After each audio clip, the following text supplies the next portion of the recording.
World War II. Mystery. What happened to Russia's amber room? Rare amber panels from this eighth wonder of the world were lost to history amid Nazi looting. Before moving forward, if you are new to the channel or haven't subscribed yet, then do subscribe to the channel for more informative videos. Eighth wonder of the world is a privileged nickname bestowed on only a handful of sites. Some of these places, like California's Burney Falls and the Grand Canyon in Arizona, are still around to visit. But one magnificent place was lost to history as a result of Nazi looting and a World War II siege. The Amber Room, so called because of its amber-paneled walls, was an opulent salon over 200 years old at the time of its disappearance.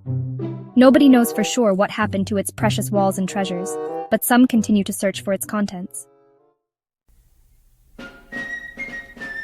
A gift from Prussia to Russia. The Gilded Room was a gift to Russian Tsar Peter the Great from King Friedrich Wilhelm I of Prussia in 1716. However, the idea for a room lined with amber was conceived in 1701 by then Prussian ruler King Friedrich I, according to a 2018 paper published in the journal Gems and Geology, and was going to be mounted within Berlin's Charlottenburg Palace.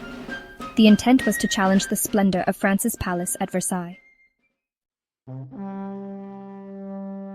But after more than a decade of work and, various craftsmen falling in and out of favor with the court, Friedrich I died in 1713 with the Amber Room unfinished.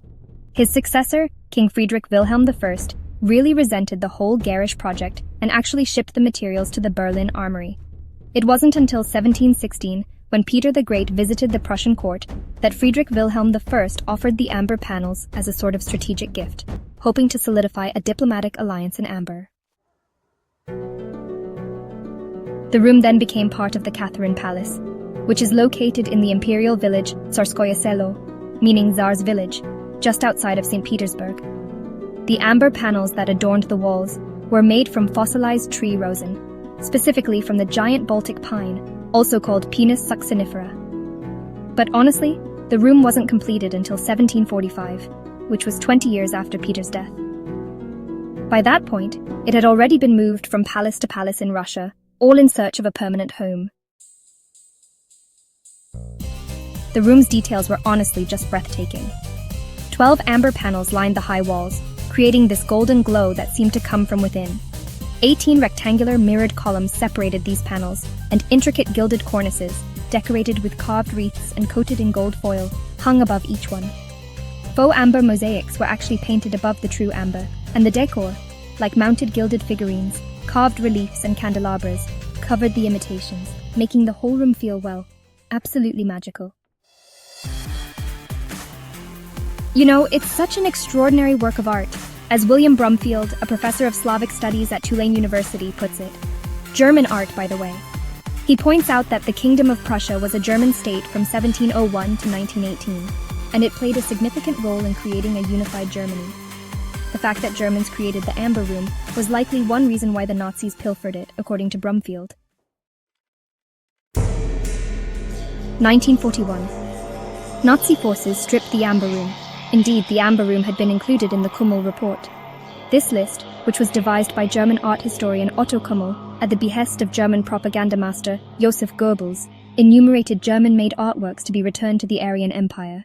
Though honestly, the Nazis were also simply fond of looting.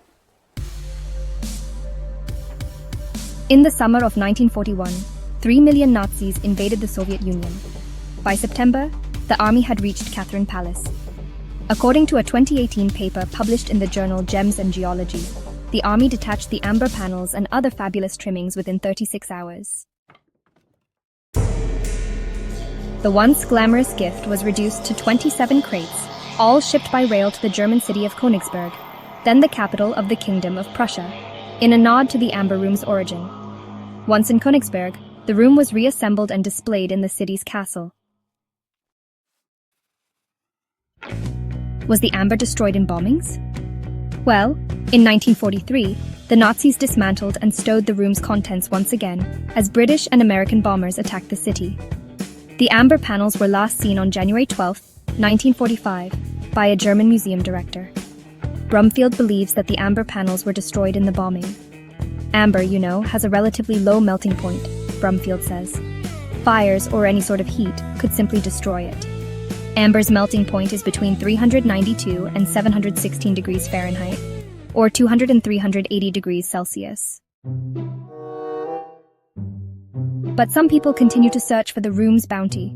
In October 2020, Polish divers found the remnants of a steamer called the SS Karlsruhe, a German cargo ship that sank in April 1945 and potentially carried goods from the Amber Room. But yeah, no such luck. Though the authentic Amber Room may never be recovered, a replica actually adorns Catherine Palace in the Tsarskoye Selo State Museum and Heritage Site in St. Petersburg. And, conspiracy theories about the room still persist, like the idea that the Soviets accidentally destroyed it themselves, or that Joseph Stalin replaced the crates with fakes. But Brumfield sticks to his more straightforward theory. You can spin various versions about what might have happened, he says, but there's no compelling evidence for any of those. If you like the video, then hit the like button and subscribe to the channel.